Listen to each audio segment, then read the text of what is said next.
3, 2, 1... Salut à tous, c'est le 6ème homme, bienvenue sur la chaîne NBA de Basket Info. Avant de commencer, je voulais remercier encore Mitchell & Ness qui m'habille à nouveau aujourd'hui. J'imagine que vous connaissez tous la marque. Et si c'est pas le cas, allez voir, je mets l'adresse de leur compte Instagram en bas ainsi que celui de l'agence Showroom. C'est la référence pour tous les produits vintage en NBA. En tout cas, aujourd'hui, avec mon t-shirt tout neuf, c'est un nouvel Airball Project que je vous propose. Et ceux qui me connaissent le savent, j'aime bien essayer de prédire l'avenir des principaux prospects. J'avais kiffé vous présenter Zion Williamson il y a quelques mois. Tu m'étonnes, c'est ta vidéo qui a le plus de vues. Yes, je mets le lien en notif en haut à droite. Et dans la même lignée, aujourd'hui, je vais vous parler de Ja Morant. Le gars a fait le buzz tout au long de la saison. Il y a quelques semaines, au premier tour de la March Madness avec Murray State, il a même réussi à faire l'upset face à Marquette grâce à un triple-double de ouf. 17 points, 16 passes décisives et 11 rebonds. Ah ouais, pas mal dans un format 2 x 20 minutes. Et oui, depuis 1987, dans la March Madness, il n'y a eu que 9 triple-doubles. Et celui de Ja Morant est le premier depuis Draymond Green en 2012. Ce mec, il fout le feu, il commence à faire saliver tout le monde. Mais qui est-il? Mérite-t-il la hype qui est autour de lui? Peut-il devenir une star en NBA? C'est ce que je vais tenter de prévoir dans ce Airball Project. Mais attention, avant de lancer le générique, je vous retiens un peu parce que je tiens à vous dire une dernière chose. Au moment de la publication de cette vidéo, la barre des 10 000 abonnés sera passée. Et en 6 mois d'existence, j'hallucine, c'est complètement ouf. Vous êtes des tarés, mais j'adore ça, merci du fond du cœur, c'est grâce à vous. La communauté est très active, m'apporte énormément de soutien et y a rien qui peut me faire plus plaisir. Alors clairement, pour ceux qui sont toujours pas abonnés, pensez à le faire. Objectif 15 000 maintenant, et si tout le monde fait son petit clic, ça peut aller très vite. Ce serait tellement le feu honnêtement. Mais allez, stop le blabla et place au sujet du jour.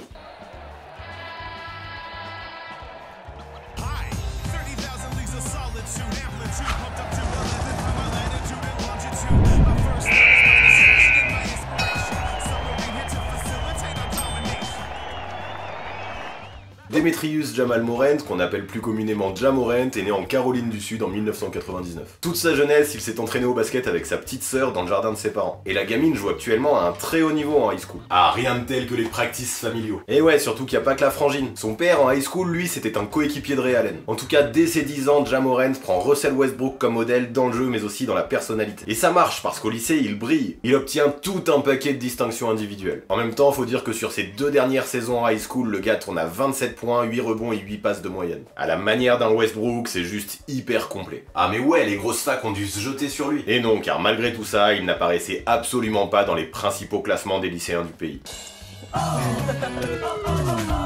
Le mec est clairement passé sous le radar. La seule offre intéressante qu'il avait reçue, elle venait de South Carolina, la fac de sa région. Mais apparemment, c'était sans grosse conviction. Sauf que l'histoire qui suit est plutôt fun. Alors que Morant participait à un camp d'été, un assistant coach de Murray State qui passait par là est accidentellement tombé sur un 3-3 impliquant le joueur. Et là, il est resté figé devant le niveau de Morant. Il en fallait pas plus. 2 mois après, le meneur de jeu donnait son accord à Murray State, une fac mid-major dans laquelle le gamin s'est enfin réellement senti désiré. C'est bien pour lui ça, parce que t'évolues forcément mieux dans un environnement de confiance. Clairement, et dès le départ, il montre qu'il peut aussi être très complet au niveau universitaire. Il termine la saison à 12,7 points, 6,5 rebonds et 6,3 passes décisives. Véritable team player, il participe à ramener Murray State à la March Madness pour la première fois depuis 2012. Et même s'il y a défaite au premier tour et qu'il est clairement pas NBA ready après sa première saison à la fac, il y a de plus en plus de regards qui s'orientent vers lui. Faut dire que mis à part Lonzo Ball, il est le premier freshman à produire des stats si complètes depuis 25 ans. Ouais, on a l'impression que le gars est bon partout. Par contre, quand on voit Lonzo Ball, on voit que c'est parfois difficile d'avoir aucune faiblesse mais de n'être spécialiste dans rien. Ouais, je te rejoins là-dessus. Et c'est pour ça que c'est pas mal, je trouve, d'avoir choisi de faire une 2e année à la fac pour Ja Morant. Parce que clairement, comme je l'évoquais en intro, sa 2e saison lui a permis d'exploser. Mais quand je dis exploser, c'est exploser. Alors que ça fait seulement 2 ans qu'il dunk, il apparaît désormais dans tous les highlights. Franchement, il a fait le buzz sur les réseaux avec certains tomards. En peu de temps, il a développé une détente de fou furieux. Ok, c'est bien d'être dans les highlights, mais au niveau du jeu, ça donne quoi? Ses nouvelles qualités athlétiques lui ont carrément fait passer un cap. Dès le mois de décembre 2018, alors que le gars avait toujours été un peu dans l'ombre, il est annoncé dans le top 5 des mock draft 2019. Faut dire que là, Morant, il vient de terminer sa saison à 24,5 points, 10 passes et 5,7 rebonds de moyenne. Avec son triple-double plus la victoire face à Marquette ensuite, tu m'étonnes qu'il fasse rêver certains. Ouais, mais bon, ça a pas duré, il s'est fait éliminer au tour suivant. Maintenant que sa saison est finie, comment tu définirais ses forces et ses faiblesses? On va essayer d'analyser ça de la façon la plus complète possible. Et je vais pas débattre des heures sur ses qualités athlétiques qui, comme on l'a dit, sont devenues énormes. Je parle pas de sa musculature et de son aspect physique, hein, on parle pas de Zion là quand on parle de Ja Morant. Mais au niveau du jump, de la vitesse, de sa capacité à rebondir et de ses appuis, on a un sacré client. Même si tout ça sera confirmé par le draft combine, Ja Morant est annoncé à 1m90, mais il a aussi une envergure de 2m01 et une détente de 1m10. 1m10, mais c'est un kangourou le gars.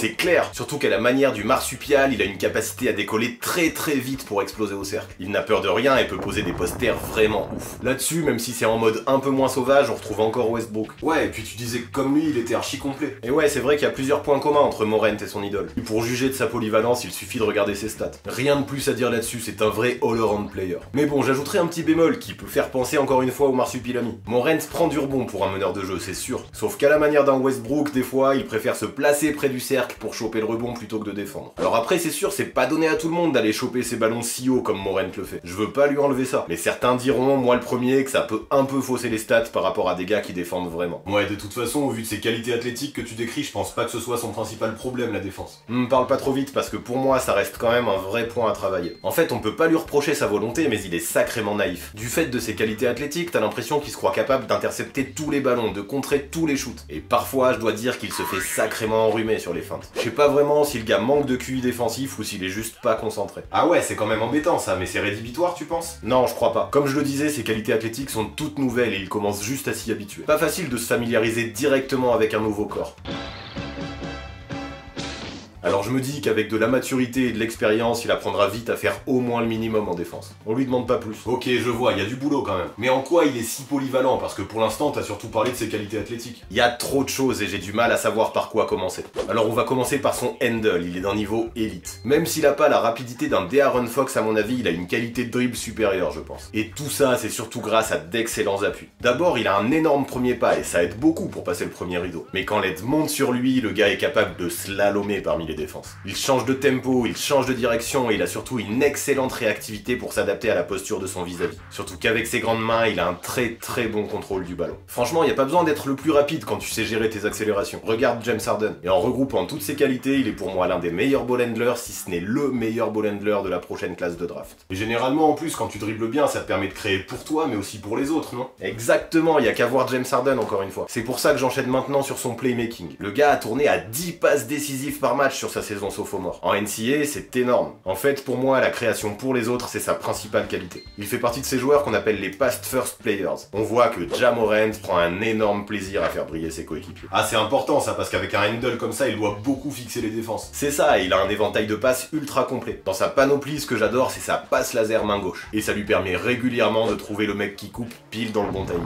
Ah yes, c'est cool ça, et du coup, ça doit être pas mal sur pick and roll de manière générale aussi. Ah, ça on le sait que le jeu sur pick and roll, c'est vraiment très important dans la NBA moderne. Mais là encore, il atteint un level élite. En fait, il est aussi à l'aise sur sa droite que sur sa gauche. Et du coup, quand on lui pose un écran, soit il le prend dans le bon timing, soit il fait une feinte pour partir dans l'autre sens. Le défenseur ne peut jamais anticiper de quel côté Ja Morant va partir après un pic. Et quand il prend l'avantage, il peut désorganiser toute une équipe et régaler ses coéquipiers. Ah ouais, c'est ouf quand un joueur arrive à un tel niveau. Face à Marquette, lors du premier tour de la March Madness, le mec a fait 5 passes décisives lors des 6 premières minutes. Quand je te dis qu'il aime jouer avec les autres, il a régalé dans tous les coins du terrain. Morant sait servir les intérieurs, mais aussi les shooters qu'il trouve avec des angles imprévisibles. Mais c'est pas tout, parce qu'en transition, il fait courir ses gars et peut balancer des passes de quarterback avec une précision d'horloger. Sur son jeu de passe, il me fait beaucoup penser à Rajon Rondo. Et ce qui est sûr, c'est qu'il a une vision de jeu excellente et est sans aucun doute le meilleur passeur de la cuvée de draft qui arrive. Tout ça, c'est énorme encore, mais ça implique qu'il ait beaucoup la balle. Y a pas trop de déchets du coup. Franchement, à Murray State, il a été mis dans un rôle de maxi créateur cette saison. Alors forcément, il a un taux d'usage incroyablement haut. Et là, du coup, j'avoue que un peu comme en défense, il y a de la maturité à gagner dans sa prise de décision. Depuis 11 ans, personne n'a perdu autant de ballons que lui en NCAA. Et là-dessus, j'admets qu'on peut un peu lui en vouloir. Et elles viennent de quoi ces pertes de balles selon toi? C'est quand même pas juste dû à son usage. J'ose pas dire que c'est de la nonchalance car le mec me semble vraiment humble. Mais franchement, des fois, j'ai l'impression qu'il y a un peu de ça. Comme s'il s'ennuyait et qu'il tentait des trucs beaucoup trop compliqués. Alors si c'est pas de la nonchalance, c'est au moins des grosses baisses de concentration. Il faut dire que dans la création, il semblait tellement au-dessus que ses adversaires ou même ses coéquipiers qu'on peut comprendre qu'il joue avec une certaine facilité. Ouais, ce sera probablement pas la même en NBA. Ah c'est sûr, dans la grande ligue, le mec va devoir donner le meilleur de lui-même chaque soir s'il veut s'en tirer. Par contre, ce qui est rassurant, c'est que s'il arrive dans une team avec des finisseurs d'élite, il pourra quand même balancer des passes lobées qui seront rattrapées. Autant face à lui, les défenses auront un niveau plus élevé, autant ses coéquipiers risquent d'être bien meilleurs pour conclure que cette année. Alors tout ça, plus la maturité, l'expérience, je m'en fais pas non plus des masses à ce sujet. Je crois que je commence à visualiser le type de joueur qu'il est. Un pur meneur de jeu. Sauf que t'as pas parlé de son scoring, c'est important quand même. Commençons par son shoot, et soyons honnêtes, c'est vraiment pas sa spécialité pour le moment. Après, c'est pas Ben Simmons non plus, et il refuse refuse pas les positions. Surtout qu'avec son handle, il arrive à se créer pas mal d'espace. Et puis 36,3% à 3 points sur cette saison avec Murray State, c'est loin d'être catastrophique. Mais si tu le regardes jouer, j'ai des doutes quand même, et je suis pas sûr qu'il puisse être adroit à la distance NBA. Ouais, il a un geste un peu chelou, non? Il lâche son ballon limite à hauteur de visage, et c'est loin d'être idéal. En plus, ses deux mains sont très rapprochées, et ça fait clairement sortir son coude sur le côté. C'est là-dessus en fait que je suis un peu inquiet. Et pourtant, je me dis qu'il y a quand même moyen de progresser malgré cette mécanique imparfaite. Ce serait pas le premier à être en réussite malgré un shoot peu académique. Qu'est-ce qui te fait dire que ça va fonctionner? Ben déjà, il a fini la saison à 81% au lancer franc. C'est bien, et ça montre qu'il a un vrai toucher sur son tir. Et après, surtout, ce qui me rassure, c'est sa volonté à prendre du shoot. Quand il est chaud, il est capable de faire quelques séries, et ça montre qu'il a aucun problème dans la tête. La confiance, il l'a. Ouais, c'est positif ça, et puis peut-être qu'il faut lui laisser un peu plus de temps, parce que jusque-là, c'était surtout un facilitateur, non? C'est ça, on lui avait jamais vraiment demandé de marquer des points, alors j'imagine que c'est pas là-dessus qu'il a travaillé le plus depuis le début. Et vu que Ja Morant a annoncé lui-même que bosser son shoot serait son plus gros chantier cet été, je me dis qu'il n'y a pas vraiment de quoi être trop pessimiste. Et en attendant que ça progresse, est-ce qu'il peut compenser avec son drive par exemple? Et ouais, parce qu'avec un handle et des qualités athlétiques pareilles, le gars a de grosses facilités pour accéder au cercle. En fait, ça va de soi. Mais ajoute à ça un très bon contrôle dans les airs et une capacité à conclure main droite comme main gauche, et tu comprends vite que cet aspect du jeu fait partie de ses forces. Alors des fois, son manque de carrure peut donner l'impression qu'il a du mal à absorber le contact lorsqu'il pénètre. Mais l'aisance avec laquelle Ja Morant évolue en suspension compense largement. Les contacts, il sait les éviter quand il y a besoin. Alors c'est sûr, là encore, ce sera sûrement pas la même face à des gars bien plus physiques en NBA. Mais dans le même temps, je m'attends qu'avec l'âge, Ja Morant aussi puisse passer du temps en salle de muscu et se gonfler un peu. Je crois qu'on a pas mal fait le tour de son jeu là. Finalement, ce qui peut faire la différence, c'est son mental et son potentiel. Ça dit quoi de ce côté-là? Alors je te le dis tout de suite, je classerai pas le potentiel dans les forces ou dans les faiblesses parce que c'est une donnée trop incertaine pour moi. Personne, je dis bien personne, ne progresse de façon linéaire. L'évolution, ça se fait par palier. Là, ce qui est sûr, c'est que Ja Morant, en devenant la star de Murray State, vient de passer un énorme cap. Et franchement, comment prévoir à l'avance si le gars va enchaîner les étapes ou bloquer sur certaines pendant un peu de temps? Comme on l'a dit, le prochain objectif de Ja Morant pour moi ça doit être de bosser son shoot. Mais est-ce que ça veut dire que dans 3 mois on pourra déjà le considérer comme un tireur d'élite? Ça m'étonnerait, faudra peut-être de la patience. Donc sur sa vitesse de progression, j'avoue, je veux pas trop me mouiller. Je comprends, mais si le mec a un instinct de tueur, ça réduit peut-être les chances de flop, non? Je suis complètement d'accord avec ça. Et je pense qu'il n'y a que très peu de chances pour que Ja Morant devienne un bust. J'adore le regarder jouer. Il a confiance, il donne tout, il joue avec ses émotions, il crie, il trash talk. Et même si ça pourrait lui valoir quelques fautes techniques en NBA, j'ai l'impression que ça lui permet d'évoluer encore à un plus haut niveau ce mental. À la fois, il met beaucoup d'intensité dans ce qu'il fait, mais il prend aussi beaucoup de plaisir sur le terrain, ça se voit. Honnêtement, je kiffe ce genre de personnalité, c'est toujours positif. J'ai lu en plus de ça que le mec était humble et bossait beaucoup. Tu veux de quoi de plus concernant le mental? Rien, merci, je suis convaincu. Et à la draft alors, ça va donner quoi? Tout va dépendre de la loterie. Mais franchement, je le vois très bien numéro 2 derrière Zion Williamson. Je pense qu'il est très justement perçu comme un mec capable de devenir le cerveau d'une équipe au poste de meneur de jeu. Donc pour moi, ça va se jouer entre lui et RJ Barrett, le pick 2. Tout va dépendre des besoins. Mais si je parle avec mon cœur, j'avoue que j'ai une petite préférence pour Morant. Il pourrait très bien fitter à New York, Phoenix ou Chicago par exemple. Et il y a pas mal de chances que ce soit l'une de ces équipes qui obtienne le deuxième choix. Donc ouais, Ja Morant avec le pick 2, j'y crois totalement. Ouais, mais on est d'accord, si les Bulls, les Knicks ou les Suns obtiennent le first pick, c'est quand même Zion Williamson qu'ils doivent prendre. Bien sûr, mais il y a qu'un seul Zion et tous ne pourront pas l'avoir, alors faut préparer des plans B.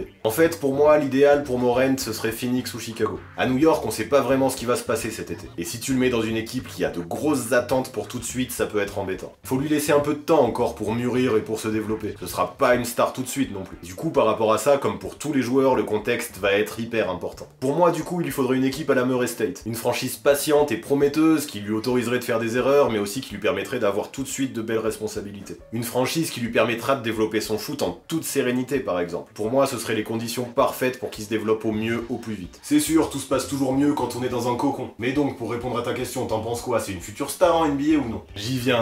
Pour moi, ça va dépendre surtout de 2 critères. Le contexte, comme on vient de le dire, et sa progression au tir, comme on l'a déjà évoqué. Pour la défense et pour sa prise de décision, je suis certain que ça viendra peu à peu avec la maturité. Et au vu de ses qualités athlétiques, de son handle, de son playmaking, de ses capacités de drive et de sa polyvalence, il sera quoi qu'il arrive un super facilitateur dans beaucoup d'équipes NBA. Mais ajoute-lui du shoot et de l'expérience. Je pense que ça peut arriver. Et si ça se passe, je le vois d'ici 4 ou 5 ans comme un All-Star régulier en NBA. À lui de jouer maintenant. Voilà pour ce qui est de Ja Morant, voilà pour ce qui est de ce 6ème Airball Project. Et comme d'habitude, je ne vous laisse pas sans faire une place à votre rubrique. Et aujourd'hui, je me refais un petit kiff comme j'aime bien. Répondre à la question d'un abonné en moins de 24 secondes. Et hop, une question de Sam1430. Tu me demandes qui, selon moi, terminera le mieux classé entre OKC, Portland et Houston. C'est parti. Bon, déjà, t'as posé ta question il y a 3 semaines et à l'époque, c'était bien plus incertain qu'aujourd'hui. Mais quand même, depuis plusieurs mois, je dis que Houston va bien finir. Et là, clairement, parmi les 3 équipes que tu cites, j'en fais mes favoris pour la 3ème place de la conférence Ouest. En parallèle, même si les Blazers sont suffisamment de fierté pour garder la tête hors de l'eau, pour l'instant, la blessure de Yusuf Nurkic fait mal. Et puis d'un autre côté, le Thunder a clairement dégringolé ces derniers temps. Seulement 3 victoires lors des 10 derniers matchs, c'est pas glorieux. Alors y a pas photo, entre Houston, OKC et Portland, c'est pour moi les Rockets qui finiront les mieux classés dans la conférence Ouest. Si comme Sam vous avez des questions, postez-les en commentaire, ça servira pour une prochaine FAQ ou un prochain chapeau comme ça. Et vous savez que j'adore ça, donc faites-vous plaisir d'ici la prochaine vidéo. Pour ne pas la manquer, comme le dit Théo Malédon. Abonnez-vous à la chaîne 6ème Homme. Pour le reste de l'actu NBA, c'est sur Basket Info. Vous pourrez y trouver une interview très intéressante de Dwayne Wade au micro d'Antoine Bancharel. Il y raconte quelques souvenirs, mais aussi quelques anecdotes sur sa tournée d'adieu. Tu mettras le lien dans la description. Yep. Et puis si vous kiffez les Airball Project qui parlent des prospects NCAA comme je viens de le faire, si vous voulez que j'essaye de faire la même chose avec d'autres, faites-le moi savoir en lâchant des petits pouces bleus. Ça vous coûte rien et moi ça me permettra d'évaluer si le format est bon ou non. Et puis honnêtement, ça fait toujours plaisir. À très vite.